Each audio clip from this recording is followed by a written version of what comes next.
Faz muito tempo que eu não falo a respeito de um tema aqui, cara, de uma área da história do Brasil, principalmente, que eu gosto muito, que é a respeito da Era Vargas, né? E se eu não me engano, cara, o último vídeo que eu gravei a respeito da Era Vargas foi justamente falando um pouco da história da UDN. Lembrando, né, que é uma série de vídeos a respeito, né, dos partidos políticos que surgiram ali pós-Estado Novo, né, que ficou ali mais ou menos no segundo governo de Vargas e que vai até a ditadura militar. Então, se você tá meio perdido, eu já falei do PTB, da UDN e hoje vamos falar do PSD, né? E esses três partidos vão ser os partidos que vão dominar a cena política ali, né, de 45 para frente, ali na década de 50 e 60, né? Então hoje vamos falar da história do PSD, cara, o Partido Social Democrático. Então você já sabe exatamente o que fazer. Pegue sua água, o seu suco, o seu refrigerante, seu biscoito, sua pipoca e venha comigo embarcar diretamente para 1945 para a gente falar um pouco da história do PSD. Beleza? Então sem muita enrolação, vamos partir pro vídeo. Vamos lá.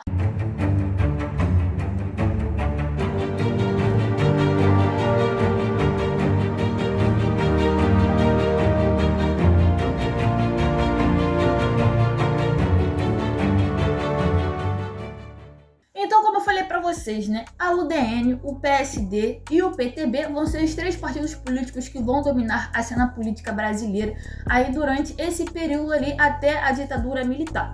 Então, basicamente, cara, esses três partidos, eles vão surgir pós-ditadura do Estado Novo. Até porque na ditadura do Estado Novo não tinha essa de partidos políticos, tá ligado? Igual na ditadura em 64. Não vai ter esse negócio de partido político, né? Getúlio Vargas dominou basicamente o Brasil por decretos-leis também, né? Então ele mandava em tudo. Ele era o partido dele. Então o PSD vai surgir no dia 17 de julho de 1945. E a formação do PSD, cara, basicamente era por apoiadores de Getúlio Vargas e também ex-interventores, né? E apoiadores do Estado Novo, né? Aquela coisa, o PTB e o PSD eram partidos ligados a Vargas, então eles tinham isso em comum, a figura de Getúlio Vargas.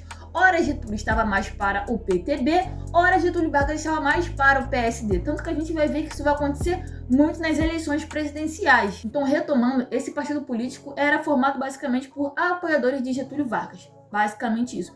Porém, diferentemente do PTB, que conversava mais com as massas, né, com os operários, com a galera mais urbana, o PSD ele também vai conversar com a galera mais urbana, porém vai ser uma classe média, vamos dizer assim. E aquela coisa, né, o PSD, assim como o PTB, surgiram justamente para bater de frente com a UDN, tá ligado? Porque a UDN era basicamente o partido de oposição a eles, tá? E essa oposição entre o PTB, o PSD e a UDN vai ficar muito mais em vigor em relação às corridas presidenciais para lançar os seus candidatos. Para as eleições de 1945, nas eleições presidenciais, a UDN queria lançar o brigadeiro Eduardo Gomes, que fazia oposição direta ao PTB e ao PSD. Nunca se esqueça disso. Como uma alternativa para vencer, né, a UDN nas urnas, o PSD e o PTB decidiram se juntar e lançar a candidatura de Eurico Gaspar Dutra, né? Então Getúlio Vargas sai do poder, ali com a questão do Estado Novo, entra Dutra. Então é basicamente uma continuidade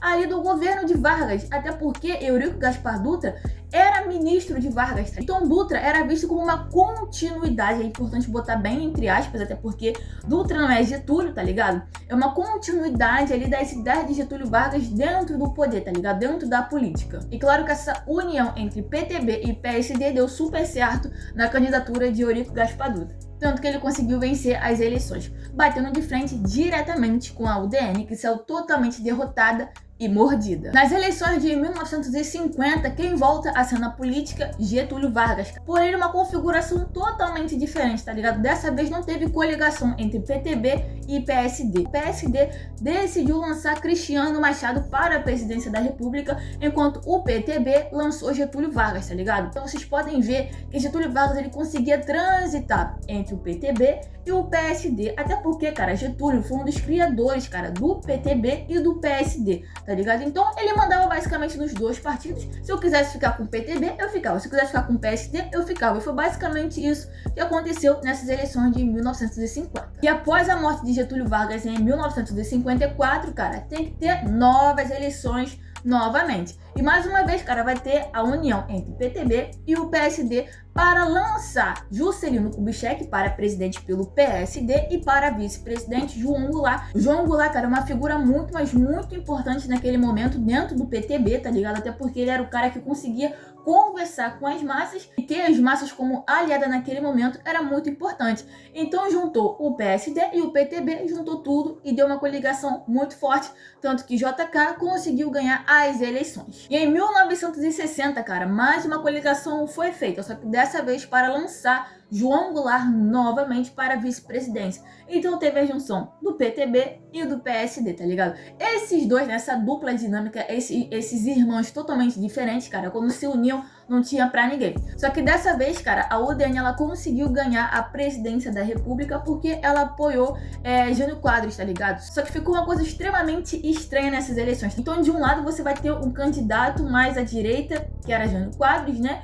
Que representava a UDN e que era contra totalmente essa questão do getulismo e da herança de Vargas dentro da política. Enquanto você vai ter como vice desse cara, João Goulart, que era basicamente o herdeiro de Getúlio Vargas dentro da política, tá ligado? Então você vai ter um que era contra Getúlio Vargas e um que ainda estava ali preso a Getúlio Vargas, basicamente. Então ficou um governo totalmente estranho, tanto que deu no que deu, né? Jânio Quadros, ele acabou renunciando e João Goulart, ele assume a presidência do Brasil naquele momento, que também vai dar muito trelelê e muita fofoca, que vai desembocar no quê? Na ditadura militar. Calma, respira aí, um momento de pausa para você beber uma água, descansar a mão, caso você esteja anotando tudo, porque eu tenho um recado muito importante, principalmente para você, estudante que está se preparando para o Enem 2025. Você já deve saber, cara, que eu criei um curso de história voltado para o Enem. Então lá você vai encontrar vários temas a respeito do Brasil contemporâneo, do Brasil colonial, primeiro e segundo reinado, Guerra Fria, Primeira Guerra Mundial, Segunda Guerra Mundial, tudo. Ana, eu não tenho dinheiro para isso, cara. Parece ser muito caro. Pior que não é caro, cabe no seu bolso. Mas eu tenho outra proposta para você, tá ligado? Eu tô oferecendo esses e-books aqui também voltados 100% para o Enem. Um precinho que dá até vergonha de falar, mas eu vou falar, cara. É por apenas R$5. Então não marca bobeira. Sentiu interesse? Quer conhecer um pouquinho mais? Quer conversar comigo a respeito do curso ou a respeito do e-book? É só me chamar aqui nesse número de WhatsApp que a gente vai bater um mega papo. Beleza? Agora vamos voltar para o nosso conteúdo. Então vocês puderam observar, cara, que a união entre o PTB e o PSD, cara, foi muito, mas muito vitoriosa durante essa década de 40, né? No finalzinho da década de 40 até o início da década de 60, tá ligado? E além deles conseguirem vencer, né, as eleições presidenciais, o PSD conseguiu ocupar muitas cadeiras dentro do Congresso e também exercer uma influência muito grande no âmbito mais regional. E uma curiosidade, né? Os políticos ligados ao PSD eram chamados de raposas políticas. Até porque os caras sabiam fazer política naquele momento, tá ligado? Sabia bater de frente ali com a UDN, sabia bater de frente também com outros partidos de oposição e principalmente fazer coligações vitoriosas. E outra curiosidade, conforme o tempo foi passando, principalmente ali dentro do governo de João Goulart, né, como presidente da República, a gente viu que houve uma grande radicalização política naquele momento no Brasil, tá ligado? Tava essa questão de conspiração política, essa questão da ameaça comunista. Então tem muita interferência de fora, principalmente dos Estados Unidos, né? Os militares estão querendo tomar o poder, então tava uma confusão danada. E o PSD, cara, nesse momento vai pular o muro apoiando os militares. Porém, cara, esse apoio durou muito pouco porque viu também que ia dar ruim, tá ligado? Apoiando os militares. Mas como eu falei pra vocês, né? Todos os partidos políticos, né, a UDN, o PTB e o PSD foram extintos em 1965 por meio do ato institucional número 2. O AI-2 colocava fim a todos os partidos políticos, né, basicamente instaurando também o bipartidarismo. E com o fim da ditadura militar, cara, muitos partidos políticos voltaram, como foi o caso do PTB, e também muitos partidos foram criados também do zero. O PSD, ele até voltou, porém ele não voltou com os antigos integrantes, né, ali de 45, de 50 e até mesmo de 60. Não voltou com essa formação original. Tanto que hoje, cara, as ideias do PSD que a gente tem atualmente é totalmente diferente das ideias do PSD lá das antigas, tá ligado? Então é isso, gente. Espero que vocês tenham gostado desse vídeo, tá? Espero que vocês também tenham gostado e acompanhado os outros vídeos, né, a respeito da história do PTB e da UDN. Vale muito a pena você conferir os outros vídeos também. É mega rapidinho, né? É mais uma introdução. E se você gostou, cara, você já sabe exatamente o que fazer. Deixa o seu like, compartilha esse vídeo, cara, e se inscreva no canal caso seja novo e ativar notificações para você não perder absolutamente nada. E se gostou da minha pessoa, cara, é só me seguir nas minhas redes sociais. E é isso, gente. Muito obrigada por assistir até aqui e até o próximo vídeo. Valeu!